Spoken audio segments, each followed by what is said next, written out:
Hey, I'm Victor Margiotta, and this is the Community Show. Thanks for watching. My guest is Mark Franzoso.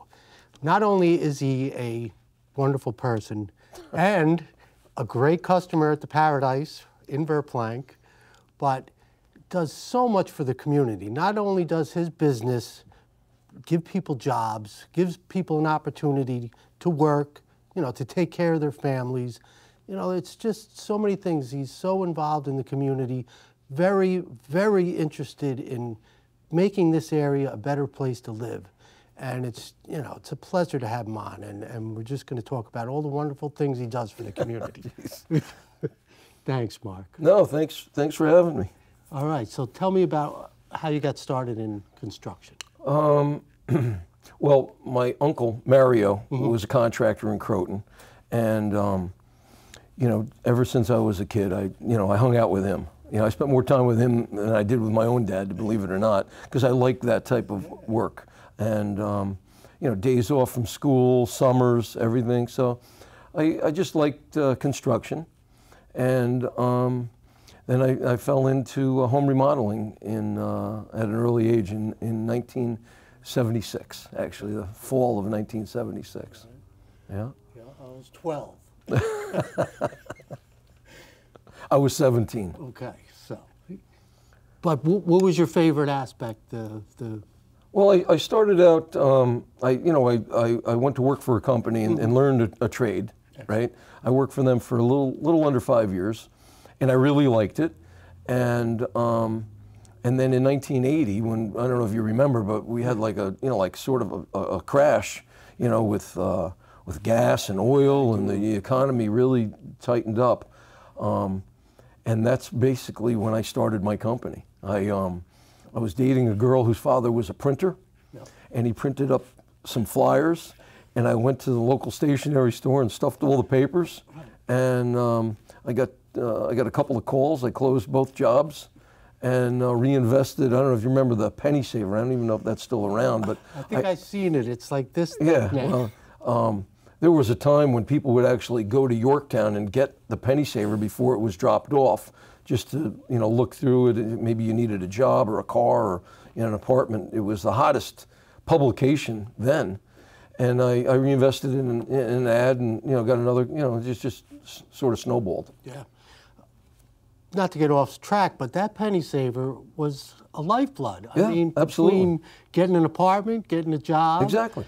Finding somebody for a job, it was unbelievable. It was the most popular print publication that you could pick up. Incredible. And they had that huge building in Yorktown. In Yorktown, yeah. And it wasn't expensive either, you know what I mean, to advertise. No, to advertise. Yeah, they were free too. You could, you didn't have to buy one. You just pick them up. It was the best. Yeah. Now, are they even online? I have no idea. I have been advertising I'll tell you a quick penny saver story, right? Okay. So I was running an ad, a quarter page, right? And at the bottom of my ad, it said, actually, I had an ad, right? And somebody started advertising next to me, a local guy, right. And at the bottom of the ad, he put, we do the job by the book. Okay. Okay? So it sort of ticked me off a little bit because I didn't know who this guy is. He just comes into my area, starts advertising. So I started running an ad that we wrote the book at the bottom of the ad. I don't know, I thought maybe it'd be funny to share. Yeah. Well, you had two principles when you started your company that you lived by. Talk about that. Well, too important. Well, the important thing is, if you don't take care of the customer, someone else will, basically. And I have a poster of that in my office. I started out with the mindset of that I'm going to do the job better than anybody else, right? And I never took a dime. I funded the whole job and got paid at the end. That would assure the customer that they got 110%, right? And then, as the company grew, I'd started out with one, helper, and then, we got to the point where he started running jobs, right? I was working 7 days a week, selling, installing, monitoring, and the company just grew. But take care of the customer, take care of your team, right? And you know, I'm proud to report that I have like almost zero turnover. I've got people that have been with me for 40 years. That's awesome. You know. Yeah. So. How has the building products changed, do you think, since? Well, dramatically. Yeah. You know, we're known to, you know, be a leader in siding, right? Residing homes. So when I started out, aluminum siding was still available, but it was on the way out. Right. And there was maybe, you know, one major brand called Bird, and they had 5 colors, vinyl siding, you know. Nowadays, vinyl is still popular, but there's long lengths to reduce seams, composite siding like Hardy board, which is a cement and fiber product. And then there's a poly product. It's a hard plastic. I actually did my daughter's home with that. It's unbelievable. Wow. Called It'll Select. last forever, right? It's unbelievable, yes. Yeah. That's pretty cool. Yeah. Well, the decking too now is that composite. The decking, you know, wood, wood needs maintenance, and you can only paint it so many times. And the problem with wood is, so if you put it up, right, which a lot of houses you put up wood, then they prime it and whatever, but through the process, if you get 1 or 2 rainstorms, moisture sets in, and you never get a good paint job. Right. Just like decking, you know, you mentioned decking. Yeah, we're doing a lot of composites, a lot more money than pressure treated. But pressure treated, they took out a lot of key components in pressure treated about 15 years ago, 20 years ago. So we're replacing, I had to replace a deck that I did, you know, 15 years ago. Pressure treated deck, it literally rotted out where I had to replace it again. Crazy. It is, you know, so, you know, the products have really changed. Yeah. What do you enjoy most about what you do? Is it the customers, the relationship you have with them? Is it working with your people? Well, you know, I have salesmen, so I don't see every customer. Oh, okay. I actually started selling decks just as a little sideline to keep one crew busy and to get me out of the office, you know, which sort of took off. So we do a lot of decks every year. But I enjoy, you know, I enjoy solving a problem for a customer. I enjoy making a good, educated presentation, okay? My company isn't for everybody. You know, if you're looking for the cheapest price, I'm not that guy. Right. But everyone that goes with me, you know. Well, you get what you pay for. Yeah, That's exactly. the bottom line. You know, time to time we have people come back and say, "Can you help us?" And you know, of course we do. But it's, you know, there's a lot of folks out there doing work. Everybody thinks it's easy to do. And then, of course, insurance is like, you know, just like, I mean, you have to be very careful. Yeah. When we make a presentation to a homeowner, okay, we spend a lot of time on insurance. And we tell you, listen, you want to go with the guy that's $3,000, $4,000, $5,000 less than us, and you think you're going to get a good job, fine. But before you hire him, don't ask him for a single sheet of paper that lists you as the additional insured. Get the entire policy, and then take it to your insurance carrier, and have him go through it. That's where you'll see where all the exclusions are. So I'll give you an example. We use this as the analogy real quick. The average homeowner that has a lawn service, right, has that company clean their gutters. Landscaping insurance does not cover the employee above the 3rd rung of a ladder. Okay, so if that guy is up on the roof and he's blowing leaves out or whatever, and you know he falls, you know that's going to be part of a lawsuit involving the homeowner. So very important in you know negotiating a deal with a contractor. When a customer goes to sell their home, what are some of the problems they run into as far as code that you've seen? What's like the #1 problem? They've done work. With me, because of the limited stuff that I do, like roofing, siding, windows and doors, I mean, there's no code requirement per se. A lot of times we have to go and update decks to bring them up to code for folks that are selling their house. Right. Yeah, because that could be a problem for some people. When we sold my parents' house, they did some work, and they put a shed in the back. It was cinder block, and it was this too close to the property line. Yeah. So we had to take it down. Oh, really? Yeah, and they had 10 kids, so they turned the 2-car garage into a bedroom. So there was too many bedrooms in the house, so we had to open up the doorway and make it a room and not a bedroom. So, you know, these are just things that you have to be careful. Absolutely. And the downstairs kitchen, that was another thing we had to take Well, out. every, you know, us Italians, every old Italian family has downstairs. you know, you had to have 2 turkeys on Thanksgiving. Exactly. So. Exactly. You know, your parents were great. You know, we should talk about, you know, your family sometime. I you know, love that. I've been coming here since I was probably 9 or 8. You know, it's maybe even 70, earlier. You know, my father's dragged me up here, my mom, and you know. Oh, it's a lot of history here. 76 years. It's unbelievable. It's I love awesome. this place. Thank you. All right, so talk about some of the charity work you do. What is the Purple Heart? It's called Purple Heart Homes.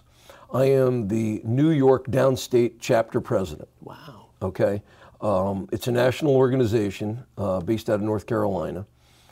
Started by 2 buddies who went to war, and both, you know, really saw combat. You know, John, you know, suffered some different like trauma type things, and Daryl had both his legs removed, blown off. I've got a picture of the 3 of us. You know, he had the blades and everything. So anyway, in a nutshell, we help veterans, active and retired, make their homes more user-friendly at no charge to them. And I've got great support. Owens Corning is a supporter, so I can get, you know, roofing materials for free. There's various companies that that donate time and money and volunteer as well. So we're a small chapter, and we do you know, probably 5 or 6 jobs a year. A lot of ramps. We're doing a lot of ramps for people. There was a Korean War veteran in Yorktown who couldn't get out of his house, the front door of his house, for 9 years. It's like crazy. So we rebuilt this whole front entry and everything, and you know. Yeah, that's great. It's great. You know, I love giving back. Of course. You know. And you really do. It's amazing how much you do. And it's always the people that do the most that do the most. Well, I think as a businessman, you know, whether you're super successful or just, you know, just a good businessman, but as a businessman, in some form or another or some level, you should give back to the community. There's no doubt. Yep. It's funny because here at the restaurant, people are constantly coming in for donations, you know, and it's the golf outings especially, you know. And it's hard sometimes. It is. I mean, you can only do so much. That's it. There's no question about it. You know, we have to have a fundraiser to pay for all the fundraisers. You know? Well, multiply your requests by 10. Yeah. You know, sometimes I'll get 10 a week requests. You know, we have a budget. I mean, we're a legitimate company. Yeah. You can only do so It is a much. write-off, But there are a still. couple of organizations that, you know, each year, you know, I write a check and I get involved. Yeah. Because I believe in them. They're really near and dear to my heart. Okay. Yeah. So you are a member of the Chamber of Commerce. I am a 40-year member of the Chamber of Commerce. I've held all positions, and I'm an outgoing president. I mean, I served as a president, and that's as far as you can go. I'm probably going to eventually run again. All right. You know. What are some of the benefits of the Chamber? Well, Chamber, commerce, right? It's all about commerce, so we support businesses. Yep. Our big thing is our golf outing, as you know, where the money raised for that goes for scholarships for the various, you know, schools around the area. Yeah, excellent. How's your golf game? I knew you were going to say that. You know, it's gone in reverse. Yeah. Yeah. Uh-oh. When we played a couple times, you were bombing the ball. I had an unbelievable drive. Yeah. Now, you know. That's golf, though. I'm telling you, even the pros. I was taking steady lessons with a golf pro, Bob Morrow, and he passed away 2 years ago. My gosh. And I haven't found a replacement. And I've just been really busy. And I played a bunch of golf this year, but I don't even take my driver out of the bag. You know, I'll go with my 3-iron, and you know. Yeah, that's what even with my buddies, I said, just hit the club you could hit. You know, that's the most important thing. At least get it down the middle. You know. Someday I want to play golf like you. Yeah, I called you a couple times, so you can't say I know. But it's hard because I play Monday, Tuesday, so it's not easy. this year. Yeah. I promise you we'll get out. All right, that sounds great. What's the key to keeping the help? You know, just finding good help. Well, I promote within. So we grow in baby steps, right? I mean, we could sell much more work, right? And do what a lot of my competitors do and just sub it out. Yeah. You know, magnetic sign on the truck. You know, you never know where they're coming from or what you're getting. Yeah. So, you know, if we have a team, right, and the second in command, right, has been with us for a long time, and you know, like last year we put Romero out. He's with me for 8 years, and he wanted the opportunity, so we gave it to him. Excellent. You know, and that's what we do. We promote within. See, when you get one of our jobs, you get a lettered truck and company people and the whole 9 yards. You just don't get a cheap sale and a subcontractor to to do your job. How often do you go to the trade shows to check out? I go to quite a few. Yeah. You know, I believe in that. I attend conferences. I was at probably 4 since September. They're usually at this time of year, and then I have a couple coming up in February and March. Excellent. You know, sometimes I speak at them. Yeah. You know, on best practices. You know, GAF was a leader in roofing materials. Right? They had me. You know, for a number of years, I was a mentor. I flew around the country mentoring other roofing companies on best practices. Right. And that's where OSHA comes in. Have you had any dealings with them? OSHA loves us. Okay? That's good. OSHA loves us because they know, you know, they get called from time to time, but we do the right thing. You know, I did the parish house down in Briarcliff. And roofing and siding. And, you know, the OSHA guy told us, you know, it's probably one of your competitors calling you just to, you know, he came and, you know, everything was fine. Our guys were, you know, harnessed in and it was not a problem. It can be a pain putting on the harnesses and everything. Right? It's hard to work with, but you know what? You can't put a price on safety. Right. Okay? You can't put a price on safety. No. And, you know, it's worth it. Yeah. The alternative is not good. Exactly. So. Yeah. Okay, so you had the car show here in Verplank, and then you went to Peekskill, and now you're back in Verplank.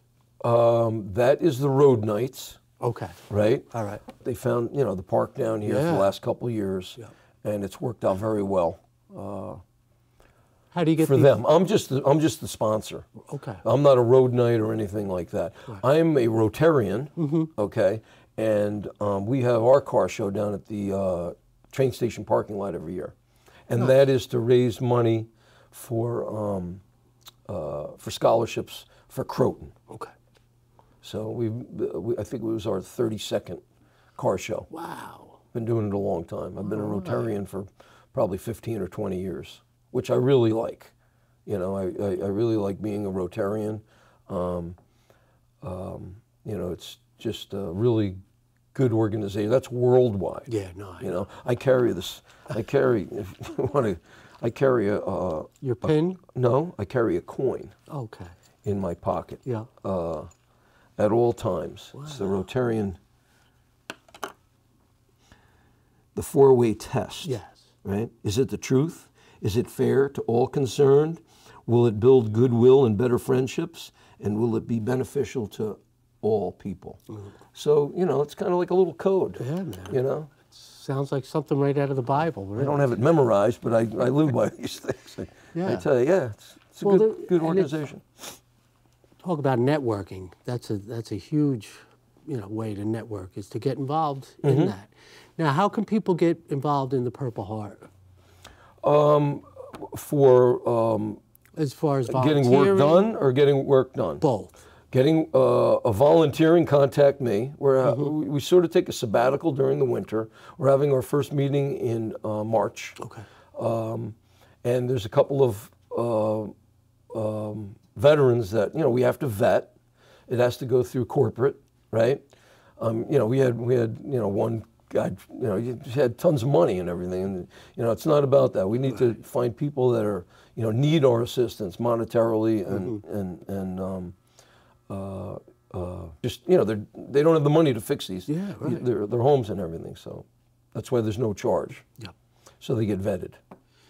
And you're actually not involved, but you help out the Habitat for Humanity.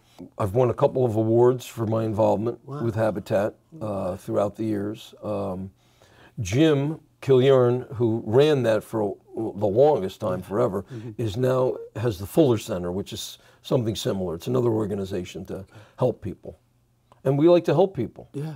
I mean, you know, it's a short life. I know. You need to, you know, you need to be kind and help people when you can. Out of all, you know, yourself, if you had to start over, what do you think, you know, as far as the construction aspect, do you enjoy the most? Is it interior, exterior, or? Well, we had a division that did that because our customers were calling for it. And it was run by, you know, a gentleman by the name of Michael Perrell for, I think, 27 years, right? And he retired on. I'm starting to have people retire on me, you know? So we don't do that anymore because I didn't want to vet somebody to, you know, come in and hire somebody.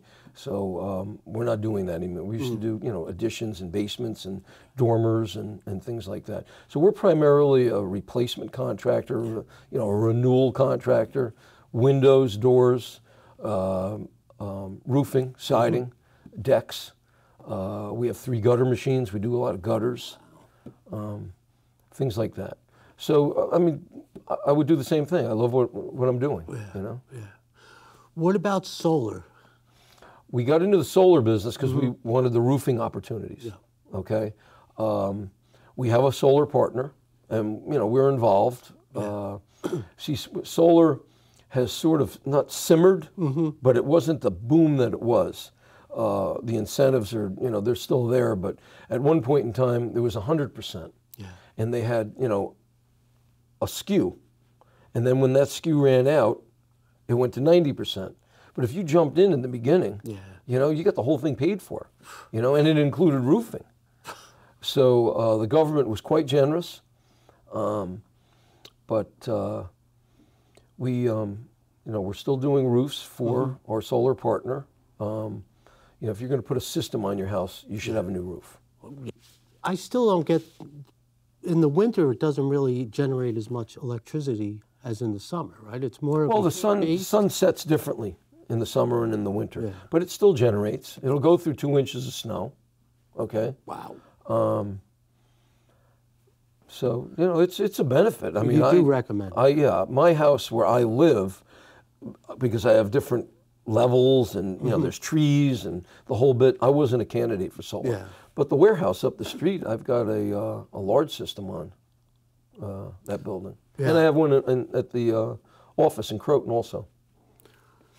A guy stopped by my house, and I told him, well, my electric bill is $50 a month. So, you still using ice for your refrigerator? So he said, well, you're not really a candidate. Right. But I'm hardly ever home. I'm here all the time. You know, I don't really use a lot of electricity. Believe it or not, I don't have TV. You know, here I have a TV show, but I don't have TV. Right. No, I knew that about you, but there is something called net metering. So if your roof, and I know your house, I don't know how much it would produce if you put solar on the front of your house, but you could transfer some of that savings. So you wipe out your $50 bill, and then maybe give Joe some free electricity. Yeah, electricity, or my neighbor. I would love to. You know? Hey, Jeff. But it's called net metering, so you can. Well, that's pretty cool. Yeah. Okay, so somebody wants just a small job. You guys do? Of course. What's the smallest job you'll do? We do a lot. We have 3 repair teams out every day of the week. Wow. Repairing, you know, homes. You know, different situations. So you could just fix one window or Absolutely. a door. Well, with our windows, when you buy windows from us, it's a lifetime warranty. So you know, we'll go there and fix. You know, even with siding or roofing. I mean, we sort of have the. I started this from the beginning. You pay for it once. I mean, of course, if you know. A tree falls down on your house, or you operated the window wrong, the window companies now, you know, a lot has changed. They were paying for glass replacement. Now they just give you the glass. So if you have you know, a sash that fogs, we'll get the product for free, but there is a service charge to put it in. Okay. Now this time of the year, it's winter, and you know, there's energy saving. You know, this price of oil's a little high. What are some recommendations that you have as far as insulation and maybe? We have a blown-in insulation partner also, Eddie, who sort of works. He does a lot of work for us. So he's actually, I would say, he's a partner. Okay, so you know, blown-in insulation, we do that. Yeah. Windows and doors. I mean, you know, the biggest heat loss for anyone is through glass. Yeah. You know, and unfortunately, a lot of people, you know, they sort of wait till October. Yeah. Or November and say, oh, you know, we waited, you know, let's get it done. And then the lead times are, you know, they could be 8 to 10 weeks before we get the product. Yeah. Thanks for coming on. I appreciate it. Oh, thank you. All right. What are your plans for Christmas? I think I just got word today that I think we're going to move Christmas Eve to my house. Oh, good. Okay, because my daughter, I have a granddaughter. Oh my gosh! Now. Oh my God, she's the cutest little thing. So she wants this, and she's 2.5, going on 4. Okay, so she's, you know, she's at that stage where she's gonna, you know, really enjoy it, not like last year. No, right. So I think my daughter, she's gonna have Diane and I, and maybe my mom over, and my son Brian. Excellent. We'll go over there and spend the Christmas day there. Perfect. So, what about you? I'll probably be here just small. You know what it is? Everybody's doing their own thing now. Yeah. It's hard to get. And then we don't have my parents here to guilt everybody to come. Your parents were great, I got to tell you. I love them. Thanks. You know? I appreciate it. They were just, your father especially is just such a swell person. Yeah, you know? And like yourself, a businssman, you know, and you know. Your brother Joe was starting to do a little bit of that. I mean, I like, you know, I brought some folks in from out of town. Actually, one flew in from Cleveland and one flew in from Texas, actually. They were in town to do a couple of conferences, and we met, and I brought them here, and they're looking through the menu and everything. Your brother comes over, and I said, listen, these 2 guys are out of town, feed us. Right. You know, and, you know. Perfect. They loved it. Yeah. They loved it. Thanks. Hey, I'm Victor Margiotta. This is the community show, and get involved. Don't complain about what's going on out there. Do something about it.